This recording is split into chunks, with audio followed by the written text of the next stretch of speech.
Life feels like chaos sometimes, doesn't it? One moment everything's fine. The next, stress, fear, and uncertainty come crashing in. We try to stay calm, we try to stay strong, but most days it feels like we're barely holding it together. But what if I told you there's an ancient blueprint, 4 simple rules that can help you face anything? Rules that have been around for over 2,000 years, yet are just as powerful today. They're not theories, they're not fluff. They're practical tools that can make you unshakable, no matter what life throws at you. These are the 4 cardinal virtues of Stoicism, and once you understand them, you'll start seeing life differently. Let's start with the first virtue: wisdom. In Stoicism, wisdom isn't about having a library of books in your head or knowing every historical fact, smart, or winning debates. It's about something much simpler, but way more powerful. Wisdom is the ability to see life clearly, to understand what's truly good, what's truly bad, and what doesn't really matter at all. The Stoics believed most of our pain comes from not knowing the difference. Think about how often we get caught up in things that don't actually change our lives. We lose sleep over someone's opinion. We replay old mistakes in our heads, wishing we could change the past. Or we stress about the future,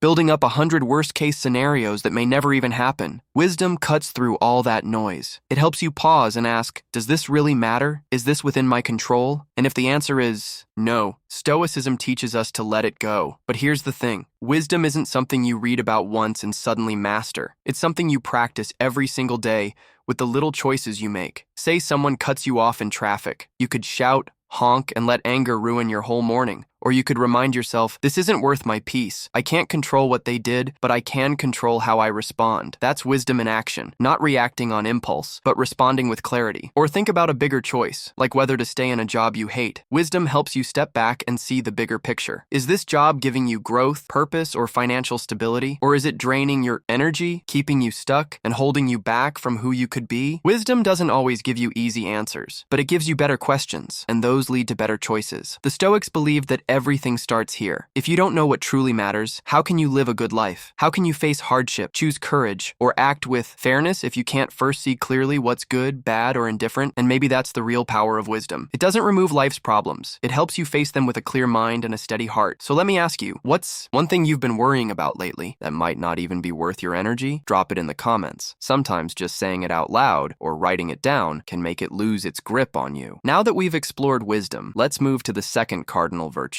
courage. Courage might sound like something only warriors or heroes need, but in Stoicism, it's not about swinging swords or facing wild beasts. Real courage is much more everyday and much more powerful. Courage is acting rightly even when fear is there. It's stepping forward even when your hands are shaking, your heart is racing, or you feel unsure. It's not the absence of fear. It's choosing to do the right thing despite fear. Think about your life for a moment. How many times have you held back because you were scared? Maybe it was asking for a raise, ending a toxic friendship, or trying something completely new. Those moments feel small, but each one is a test of courage. The Stoics believe that life will always throw challenges at us. Pain, loss, uncertainty, they are unavoidable. But what we can control is how we face them. Courage is that choice. To stand up, to speak up, to act, even when every part of you wants to run. Imagine a version of yourself in a big storm. The wind is fierce, the rain is heavy, and it would be easy to hide under a little roof. But instead, you take one step forward, then another, because you know turning back won't solve anything. That's the kind of courage Stoicism celebrates. Small, steady steps in the face of difficulty. Courage also isn't just about action. Sometimes it's about holding your ground, saying no when everyone else says yes, or sticking to your values when it's easier to compromise. It's about integrity under pressure. And here's a truth the Stoics remind us. Courage builds on wisdom. When you know what truly matters and what doesn't, you can face fear without letting it control you. Fear becomes a guide, not a jailer. Pain becomes a teacher, not a punishment. Every choice to act with courage strengthens your character. Every time you do the right thing, even when it's hard, you grow more resilient, more confident, more unshakable. And over time, life's challenges don't feel as terrifying because you faced them before and survived. So think about this. What's one fear that's holding you back right now? What's one step you could take today to act courageously, even if it scares you? Drop your thoughts in the comments. I'd love to hear what courage looks like in your life. Now that we've covered wisdom and courage, it's time for the third cardinal virtue: justice. When you hear the word justice, you might think about courts, judges, or laws. But in Stoicism, justice isn't about rules on paper. It's about how you treat others every single day. It's about fairness, integrity, and doing your part to make the world better, even in small ways. Justice is showing respect to others, acting honestly, and keeping your promises. It's making choices that help the greater good, not just yourself. The Stoics believe that humans are social creatures. We are meant to live together, support each other, and act with fairness. Ignoring that isn't just harmful to others, it harms you too. Think about the little moments in life. Maybe it's returning a wallet someone dropped. Maybe it's speaking up when you see someone being treated unfairly. Maybe it's being honest even when a lie would be easier. These moments might feel small, but they add up. That's justice in action. Tiny choices that reflect who you truly are. Justice isn't always easy. Sometimes it requires courage because standing up for what's right can make you unpopular or put you at risk. Sometimes it challenges your own comfort, asking you to give more than you want. But that's exactly why it's a virtue, because it's not automatic, it's a conscious choice. The Stoics believe that living justly creates harmony in life. When you act fairly and with integrity, you build trust, respect, and deeper connections with the people around you. And when you contribute to the common good, even in small ways, you're participating in something bigger than yourself. Justice also works together with wisdom and courage. Wisdom tells you what is fair and right. Courage gives you the strength to act on it. And justice is the result, a life lived with honor and purpose where your actions match your values. So stop for a moment and think about your day-to-day life. Are there moments where you could act more fairly? Are there choices you can make that benefit others, not just yourself? Justice doesn't have to be dramatic. It can be as simple as small acts of honesty, kindness, and fairness. Here's a question for you. When was the last time you acted with true integrity, even when it was hard? Or maybe when did you see someone else act justly and it inspired you? Share it in the comments. I'd love to hear your stories about fairness and integrity in real life. Now we've reached the fourth and final cardinal virtue, temperance. Temperance might sound like a fancy or old-fashioned word, but really, it's just about balance and self-control. It's about not letting your desires, impulses, or emotions run your life. The Stoics saw this as one of the keys to living a peaceful and steady life. Think about it. How often do we overindulge, scrolling endlessly on social media, eating more than we need, or giving away our time and energy to things that don't truly matter? Temperance is the gentle pause, the choice to step back and ask, do I really need this? Will this serve me or just satisfy a momentary craving? But temperance isn't about being perfect or denying yourself everything. It's not about harsh rules or deprivation. It's about moderation, finding a middle path. It's knowing when to say yes, when to say no, and when to wait. It's about keeping your mind, body, and actions in harmony instead of letting them be pulled in every direction. The Stoics believe that without temperance, even wisdom, courage, and justice can lose their power. Imagine having the courage to face fear, the wisdom to know what matters, and the desire to act justly, but no self-control. You might burn out, overreact, or make choices that undo all the good you're trying to do. Temperance keeps everything steady. It shows up in everyday life in so many ways. Maybe it's resisting the urge to send a heated message when you're angry. Maybe it's choosing a balanced meal instead of binging on junk food. Maybe it's managing your time so you aren't overworking yourself and neglecting rest or relationships. Every little act of moderation strengthens your self-discipline and keeps your life centered. Temperance also helps you enjoy things without becoming dependent on them. You can appreciate pleasure, food, fun, relaxation without letting it control you. You can work hard without letting work define you. You can care deeply without losing yourself. So here's the idea. Life will always have temptations, distractions, and extremes. Temperance isn't about eliminating them. It's about learning how to move through life with balance, staying steady no matter what pulls at you. It's choosing calm over chaos, clarity over impulse. Here's a question for you. Where in your life could you use a little more balance right now? Is there one habit, one impulse, or one situation where temperance could make things easier, calmer, or more fulfilling? Drop your thoughts in the comments. I'd love to hear how you practice moderation in your own life. These four virtues, wisdom, courage, justice, and temperance, aren't just old ideas from long ago. They're tools you can use every single day to face life's challenges, make better choices, and stay calm when everything around you feels chaotic. Now it's your turn. Which of these virtues do you feel drawn to right now? Which one do you think could make the biggest difference in your life today? Drop your thoughts in the comments. I want to hear your experiences, your struggles, or even small victories. Let's start a conversation and see how we can all bring a little more Stoic strength into our everyday lives. And if you found this helpful, don't forget to like the video and subscribe so you can catch the next lesson where we break down more Stoic wisdom in a fun, simple way. Remember, life is full of choices, but with these virtues as your guide, you can face it with clarity, courage, fairness, and balance.